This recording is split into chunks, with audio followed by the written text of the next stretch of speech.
Saudara, putusan Mahkamah Konstitusi yang menggratiskan biaya sekolah negeri dan swasta menuai sorotan. Pendidikan dasar memang merupakan tanggung jawab pemerintah. Tetapi putusan MK ini berkaitan dengan besarnya anggaran yang dibutuhkan dan pengaruh kualitas pendidikan yang dihasilkan, terutama di sekolah swasta. Yang menjadi pertanyaan selanjutnya, mampukah pemerintah merealisasikannya? Pagi ini kita akan bahas bersama sejumlah narasumber. Saya melalui sambungan daring sudah hadir pakar pendidikan sekaligus Wakil Rektor 1 Universitas Negeri Surabaya atau UNESA, Pak Martadi, dan juga ada Wakil Ketua Komisi 10 DPR dari fraksi PDI Perjuangan, ada Bu Mai Esti Wijayanti. Selamat pagi Pak Martadi dan juga Bu Esti. Selamat pagi, Mbak Esti. Selamat pagi, Pak Bu Esti. Oke. Pagi-pagi ini kita membahas dari dunia pendidikan, begitu ya, keputusan MK yang memutuskan bahwa pemerintah wajib menggratiskan, begitu ya, sekolah dasar SMP tidak hanya negeri tapi juga swasta. Saya ke Pak Martadi dulu. Pak Martadi, dari kacamata Anda, dari pakar pendidikan, bagaimana dengan keputusan MK ini? Apakah sudah tepat atau ada pengaruhnya nanti ke depannya? Seperti apa? Ya, kalau saya lihat keputusan MK ini sebenarnya kan bukan hal baru ya. Sebelumnya juga pernah terjadi di tahun 2013 ketika MK memutuskan pasal 50 ya, ayat 3 Undang-Undang Sisdiknas tentang RSBI. Karena saat itu kata kuncinya adalah adanya kesenjangan akses ya untuk mendapatkan layanan pendidikan yang bermutu. Karena waktu itu RSBI menjadi sesuatu yang eksklusif. Lalu kemudian hari ini di tahun 2025 hal yang sama terutama terkait dengan pasal 3 ya ayat 2 yang di situ menyatakan bahwa frasenya wajib belajar pada jenjang pendidikan dasar tanpa memungut biaya. Ini sesungguhnya sudah tepat keputusannya karena memang sejalan dengan amanah Undang-Undang Dasar pasal 31 ya ayat 1 dan ayat 2. Memang di situ pemerintah harus hadir untuk memastikan semua anak mendapatkan layanan pendidikan. Ya, dan pemerintah harus membiayai. Itu kata kunci. Artinya apa? Di dalam Undang-Undang Dasar 45 pasal 31 memang tidak disebut ada sekolah negeri atau sekolah swasta. Artinya semua pendidikan itu pemerintah harus hadir. Lalu kita lihat di Undang-Undang Sisdiknas yang pasal 34 ini memang terkesan bahwa hanya pendidikan negeri saja yang kemudian gratis, sementara pendidikan swasta tidak gratis. Nah ini kemudian hari ini kita sadar bahwa kapasitas daya tampung sekolah negeri itu terbatas. Terbatas, betul. Sementara jumlah anak yang harus mengikuti wajib belajar sesuai dengan amanah undang-undang itu jumlahnya lebih besar. Nah sehingga mereka terpaksa dan dipaksa untuk masuk ke sekolah swasta yang berbiaya. Nah inilah kemudian yang menurut saya menimbulkan ketidakadilan karena pemerintah undang-undang memaksa semua anak mendapat layanan pendidikan dan itu harus dibiayai oleh negara, tetapi masih terdapat sebagian anak yang belum mendapatkan layanan pendidikan itu dan mereka harus membayar sendiri. Ini menurut saya sebuah keputusan yang tepat dalam konteks ini. Tetapi ada implikasi, ya, ada implikasi tentu. Implikasinya apa? Implikasinya pertama ini semakin menempatkan sekolah swasta itu sebagai bagian dari sistem pendidikan nasional. Jadi pemerintah itu, Kementerian Pendidikan itu bukan hanya untuk sekolah negeri, tetapi untuk sekolah negeri dan untuk sekolah swasta. Sehingga sekolah swasta semakin dipertegas perannya sebagai bagian dari sistem pendidikan nasional. Kemudian implikasi yang kedua adalah memang pasti akan persoalan biaya. Ya. Itu yang saya tadi mau tanyakan sebenarnya soal biaya. Menyiapkan biaya yang lebih besar. Sementara bos yang diberikan oleh pemerintah, sementara ini hanya mampu untuk mengcover biaya operasional. Sementara di sekolah itu ada biaya operasional, biaya personal, gaji guru, ada biaya investasi, ada biaya untuk gedung dan sebagainya. Nah ini yang harus dipikirkan bersama agar kemudian ketika nanti sekolah betul-betul didorong untuk ikut bagian dari wajib belajar yang menggratiskan, mereka tidak downgrade tadi, tidak mengalami penurunan kualitas. Nah pemerintah dalam hari ini kementerian harus merumuskan betul kriteria sekolah yang tidak termasuk kategori tertentu tadi yang Oke. tadi Bu Esti sebut tadi. Oke, tapi sebelum sampai ke situ, ya betul, yang jadi pertanyaan selanjutnya adalah soal yang harus dipikirkan oleh negara atau pemerintah adalah soal pembiayaannya begitu ya Bu Esti ya, karena kan anggarannya pasti besar sekali begitu ya, karena pemerintah harus hadir begitu, wajib hadir untuk bisa memberikan layanan pendidikan kepada seluruh anak Indonesia, utamanya di pendidikan dasar begitu. Nah, kalau dari DPR sendiri bagaimana ini kalau soal pembiayaan? Pasti yang menjadi pertanyaan, bisa nggak nih terrealisasi setelah ada putusan MK ini? Ya, Mbak Anisti, terima kasih. Saya menyambung apa yang sudah disampaikan oleh Prof. Martadi tadi. Yang pertama, kita menyambut baik terhadap apa yang sudah diputuskan oleh Mahkamah Konstitusi. Dan ini adalah sebuah perjuangan panjang dan selalu kita suarakan di ruang-ruang rapat kerja di Komisi 10. Nah, tentu saja ketika kami menyuarakan pun kita sudah mengkalkulasi. Sebenarnya pemerintah bisa dengan anggaran mandatory spending dari Undang-Undang Dasar 1945 bahwa 20% anggaran itu harus diberikan dari APBN untuk pendidikan, maka itu sesungguhnya sekali lagi saya mengatakan bisa dilaksanakan meskipun itu harus secara bertahap. Yang pertama saya mencoba mengkalkulasi jumlah siswa seluruh Indonesia, baik SD maupun MI, itu ada sejumlah kira-kira 28 juta. Yang SMP maupun MTS itu kira-kira 13 juta. Jika kemudian ada persyaratan tertentu yang harus kita lakukan, misalnya saja harus semuanya sesuai dengan standarisasi pendidikan kita, baik kurikulumnya, baik kemudian muatan-muatan yang pendidikan yang diberikan kepada para anak didik, dan kemudian juga soal guru dan yang lainnya. Saya mencoba mengkalkulasi. Karena sudah ada Kabupaten Kota Semarang yang melakukan percobaan itu beberapa tahun ini dengan memberikan bos sebanyak 150.000 kepada sekolah yang siap menerima program itu. Saya mengkalkulasi ketika satu siswa itu diberikan bos, bukan diberikan kepada siswanya, tetapi untuk operasional, termasuk untuk guru, termasuk kemudian juga untuk perawatan dan yang lain sebagainya, itu kira-kira 250.000 per siswa per bulan. 250.000 per siswa per bulan. Iya, saya menghitung agak yang minimal mestinya bisa disiapkan. Kalau 250.000 per bulan per siswa itu kira-kira seluruh SD itu membutuhkan 5 triliun per bulan. Kemudian SMP itu siswanya kira-kira 13.000. Nah, kalau yang memenuhi persyaratan kira-kira 10.000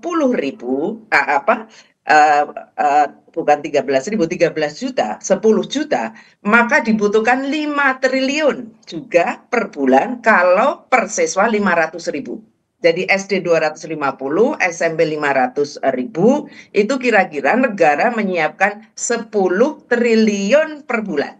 Maka hanya membutuhkan 120 triliun per bulan.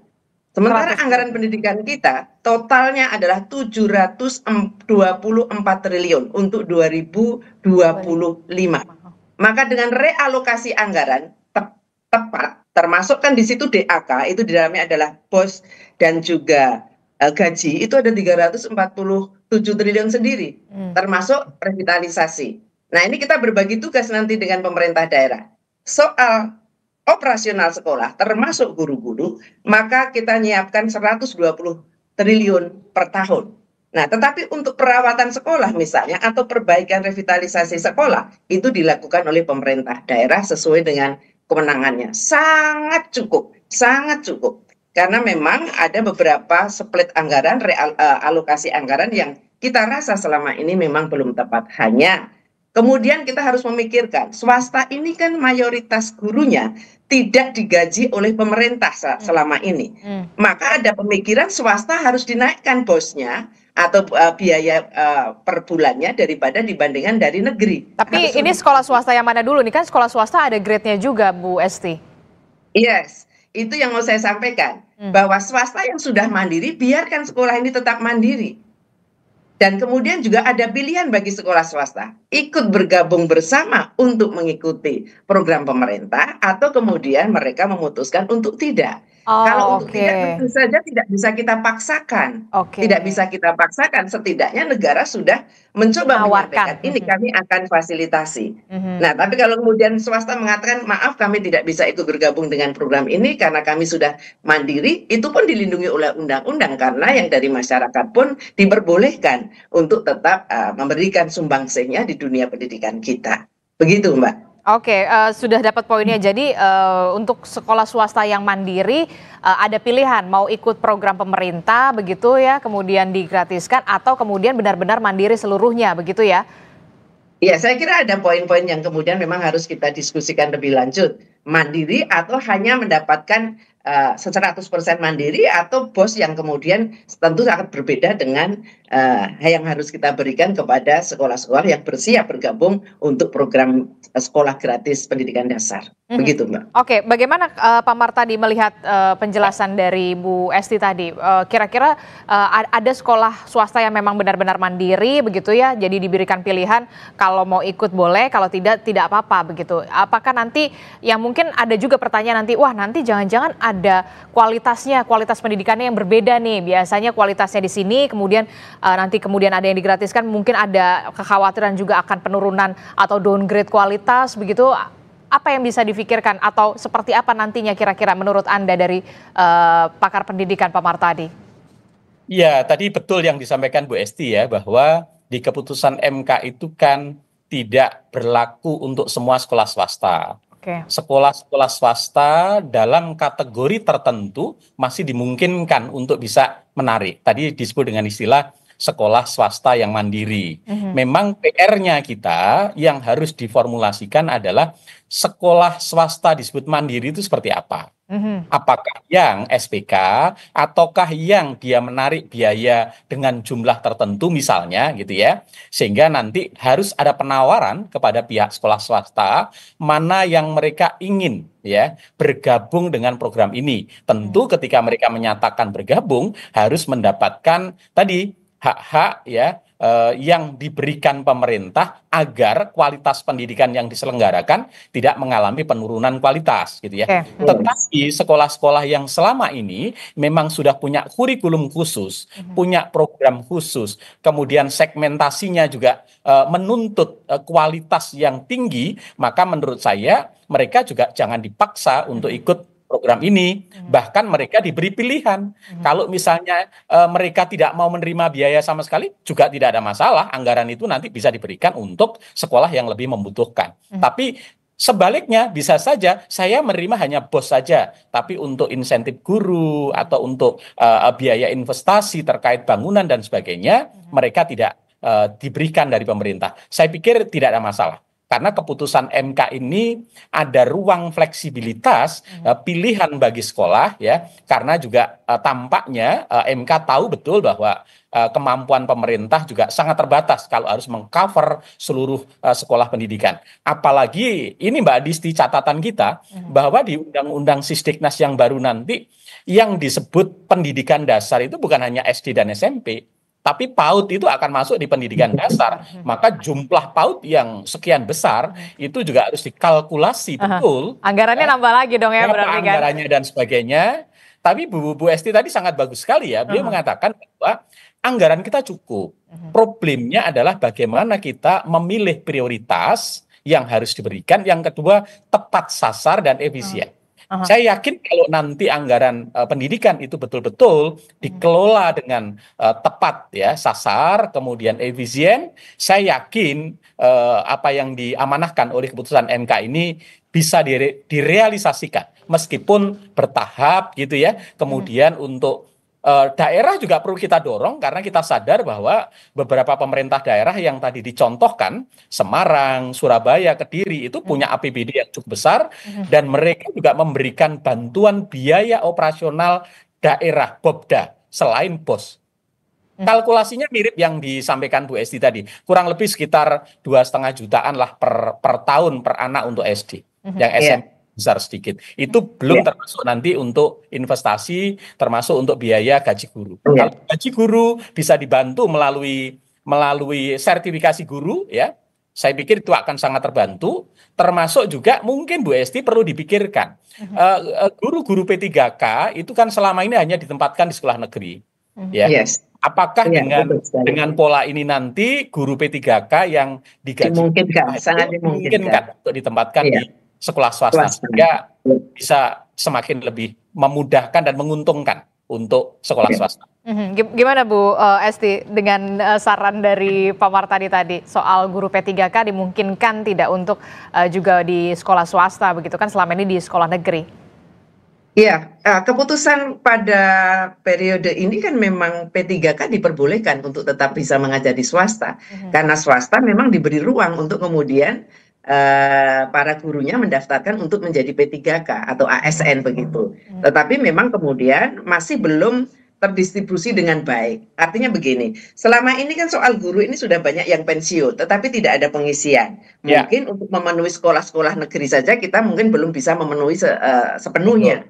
Nah, sekarang yang terpenting yang perlu kita pikirkan, ketika sekolah swasta itu masih banyak atau mayoritas guru-gurunya belum didanai oleh APBN kita, maka itulah ruang yang tadi saya katakan. Perlu dipikirkan bosnya yang swasta harus lebih besar daripada bos negeri dengan mempertimbangkan salah satu indikatornya adalah jumlah guru dan guru yang tidak masuk dalam kategori ASN yang memang harus dibiayai melalui dana BOS ketika kita tidak diperbolehkan untuk menarik dari siswa karena itu keputusan Mahkamah Konstitusi. Kita memang perlu regulasi turunan yang mendalam. Maka kalau kemudian Pak Wakil Menteri mengatakan bahwa ini perlu ada diskusi panjang untuk kemudian lebih detail, ya memang harus begitu. Termasuk di dalam rancangan undang-undang Sisdiknas nanti kita akan coba masukkan. Ini kan baru dalam rangka mau revisi. Ketika mengatakan wajib belajar 13 tahun, tetapi kalau kemudian di dalam undang-undang Sisdiknas kita putuskan bahwa yang gratis sama sekali itu misalnya dari TK sampai dengan SMP itu bisa saja, tidak harus kemudian 13 tahun sampai lulus SMA, karena pasti kemampuan negara belum siap untuk itu.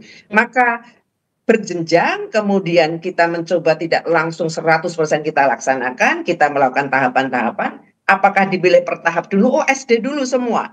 Dengan catatan begini, ketika sudah menyatakan ini gratis, tidak boleh lagi itu ada tarikan-tarikan untuk membeli LKS, tarikan-tarikan untuk... Nah itu dia di lapangan gimana tuh kan kenyataannya harus...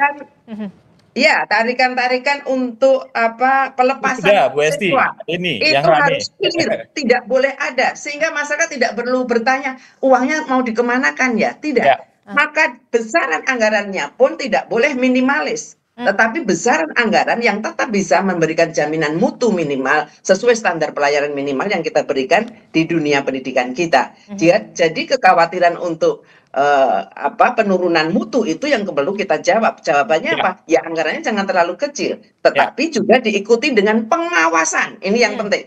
Pengawasan bahwa uang ini akan digunakan benar-benar sesuai dengan peraturan yang harus yang ada dan kemudian dipertanggungjawabkan secara jelas dan pengawasan oleh yang namanya pengawas sekolah untuk penjaminan mutu kan juga ada. Itu harus melihat secara keseluruhan, secara rutin untuk melihat bagaimana kualitas sekolah-sekolah tersebut, bagaimana standar pendidikannya tercapai atau tidak. Oke, saya sepakat sama Bu Esti, pengawasannya benar-benar harus ekstra ketat karena ini tidak main-main begitu ya. Saya sih sepakatnya ini dilakukan secara bertahap dulu lah, begitu jangan sampai semuanya dulu, semuanya langsung SMP, SD, bahkan TK atau PAUD begitu ya. Berjenjang saja dulu, dilihat dulu begitu ya, jangan sampai kemudian sudah judulnya gratis tapi ternyata kenyataannya masih ada iuran inilah, pungutan inilah, kan itu yang kemudian jadi pertanyaan juga pasti di masyarakat, Pak Martadi. Ya, itu harus kita pastikan, Mbak. Kita harus pastikan tidak ada iuran-iuran lagi setelah semua kemudian dipenuhi oleh pemerintah melalui perhitungan BOS yang sesuai. Oke, Pak Martadi. Ya, saya pikir betul ya. Jadi sekali lagi tantangan kita ketika nanti pertama adalah komitmen ya. Komitmen anggaran yang menjadi amanah undang-undang 20% harus clear ya. Itu harus dijalankan baik di tingkat pemerintah pusat sampai di daerah. Karena selama ini kan tidak semua daerah itu mampu memenuhi itu. Yang kedua adalah prioritas, sehingga anggaran yang terbatas tadi harus betul-betul bisa dialokasikan kepada sekolah-sekolah untuk memenuhi ya kebutuhan bukan minimal, tetapi kebutuhan yang relatif bisa memastikan pendidikan yang bermutu. Karena hari ini isunya bukan orang tua itu bukan sekedar anak sekolah, tetapi sekolah yang bermutu gitu ya. Maka itu yang dipikirkan. Nanti dihitung betul ketika pendidikan yang bermutu sesuai dengan standar nasional itu biaya operasional cost-nya berapa, biaya gurunya berapa, biaya investasinya berapa, itulah yang harus dialokasikan. Tidak harus semua sekolah dulu, tetapi penting dipikirkan mana sekolah-sekolah yang sudah mandiri dulu, jangan menjadi prioritas. Mana sekolah-sekolah yang harus betul-betul dialokasikan dalam waktu dekat, tetapi dipenuhi dengan penuh.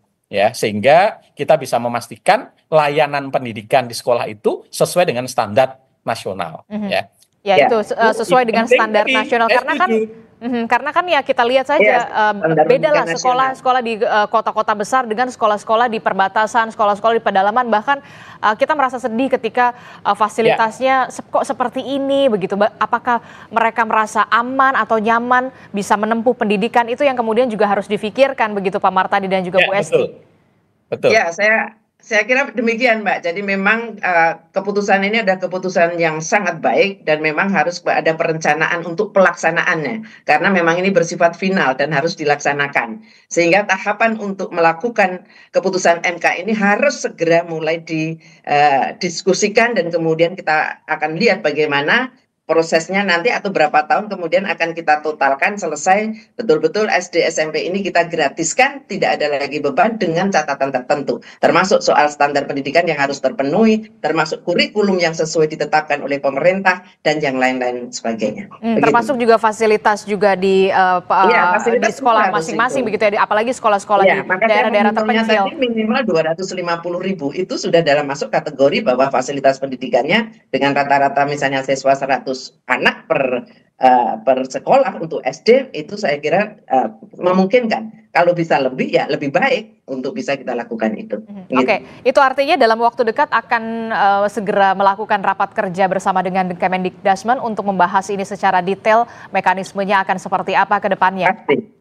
Ya, Komisi 10 sudah merencanakan minggu pertama kita masuk di masa sidang berikutnya ini, kita akan segera mengundang Kemendikdasmen. Karena ada isu-isu krusial, tentu saja yang utama adalah mengenai keputusan Mahkamah Konstitusi. Dan saya kira Dikdasmen juga sudah mulai melakukan perencanaan untuk kemudian berhitung berapa kebutuhan yang harus disiapkan dari APBN kita untuk kemudian itu bisa terlaksana dengan baik, dengan tahapan-tahapan yang kemudian bisa kita lakukan sesuai dengan kemampuan fiskal kita, begitu. Termasuk juga saya titip soal kesejahteraan guru dan juga para pendidik begitu ya, Bu Esti. Terakhir Pak Martadi, apa yang kemudian bisa disampaikan oleh Bu Esti begitu ya, nanti akan ada rapat kerja juga bersama dengan Kemendikdasmen. Apa kira-kira yang menjadi tantangan ke depannya dalam beberapa poin jangka pendek dan juga jangka panjang ketika memang keputusan MK ini akan segera direalisasi secepatnya? Ya, pertama adalah keputusan MK ini bersifat final, sehingga tidak ada tawar-menawar, harus dilakukan, gitu ya, harus dilaksanakan. Kemudian yang kedua, ketika ini dilaksanakan tentu membutuhkan ya regulasi turunan dari keputusan MK ini agar nanti di lapangan itu betul-betul bisa berjalan dengan baik. Ada beberapa tantangan tadi. Pertama adalah terkait kemampuan fiskal yang ada di kementerian maupun di pemerintah. Ini harus dialokasikan betul, dihitung betul ya, sehingga di tahun ini juga kita bisa mapping sekolah-sekolah yang prioritas untuk dilibatkan dalam program ini, sehingga betul-betul nanti tahun ini jalan betul, kemudian orang tua merasakan bahwa MK keputusan ini betul-betul bisa memudahkan dan meringankan mereka untuk mendapatkan layanan pendidikan. Yang tidak kalah penting tadi menurut saya yang harus dikawal adalah bahwa sekolah swasta itu bukan hanya membutuhkan biaya operasional, tetapi ada biaya personal, ada biaya untuk investasi, ada biaya untuk sarana dan sebagainya. Sehingga nanti pembiayaannya kalau mereka memang dilibatkan dan mau terlibat harus dipikirkan. Tidak sama dengan bos yang diberikan selama ini. Yang kedua, pemerintah daerah harus hadir, ikut terlibat. Karena pemerintah daerah yang mampu, mereka juga punya cukup alokasi anggaran untuk itu. Nah, lalu yang ketiga, sekolah swasta juga harus mulai dilibatkan dalam bagian dari sistem SPMB yang zonasi ini. Jadi bukan hanya SPMB zonasi itu hanya untuk sekolah negeri, tapi sekolah swasta ini juga menjadi bagian karena mereka sudah semi negeri nih, karena hanya statusnya saja swasta, tapi operasionalnya, layanannya, pembiayaannya sudah sama dengan negeri, termasuk kualitasnya. Sehingga tidak lagi di setiap tahun kita selalu disibukkan dan diributkan dengan problem yang sama, apa? Terkaitan penerimaan siswa baru. P3K juga harus dialokasikan untuk sekolah-sekolah swasta yang mau terlibat, termasuk harus dipastikan sertifikasi guru ya dalam jabatan, baik sekolah negeri maupun swasta juga harus dikawal sehingga mereka di sekolah swasta pun mereka akan mendapatkan gaji yang cukup ya ketika mereka memang melayani anak-anak bangsa ini. Saya kira poin-poin itu yang perlu dipikirkan, Mbak Adisti. Upah yang cukup dan juga layak pastinya ya, Pak Martadi ya. Pak Martadi, dari kacamata Anda di dunia pendidikan, apakah kemudian dana BOS ini memang sudah tepat sasaran begitu setelah memang nanti akan ada realisasi keputusan MK yang baru ini? Ya tentu dana BOS ini kan harus dialokasikan untuk semua anak tanpa terkecuali. Ya. Tapi sekarang kan di lapangan ada beberapa sekolah dalam kategori tertentu yang Bu Esti sebut dengan mandiri itu tidak mau menerima dana BOS ya. Karena memang mereka merasa dengan dana BOS yang tidak terlalu besar itu kemudian cukup ribet dari sisi administrasi sehingga mereka nggak mau menerima. Nah ini saya pikir harus dialokasikan ke sekolah-sekolah yang lebih membutuhkan. Biarlah sekolah-sekolah SPK, sekolah-sekolah internasional, sekolah-sekolah yang sudah mandiri, biarlah mereka punya segmen khusus. Orang tua juga tidak keberatan untuk membayar biaya pendidikan anaknya. Saya pikir nggak ada masalah. Yang terpenting mereka juga jangan kemudian kita lepas, tetap menjadi bagian dari sistem pendidikan nasional kita, sehingga disparitas mutu sekolah di Indonesia itu juga tidak terlalu terjadi. Karena selama ini kan muncul ke sekolah yang eksklusif dan sekolah yang tidak eksklusif dan sebagainya. Saya kira itu Mbak Adisti. Termasuk juga soal realisasi ini nanti kemungkinan akan bertahap dulu begitu.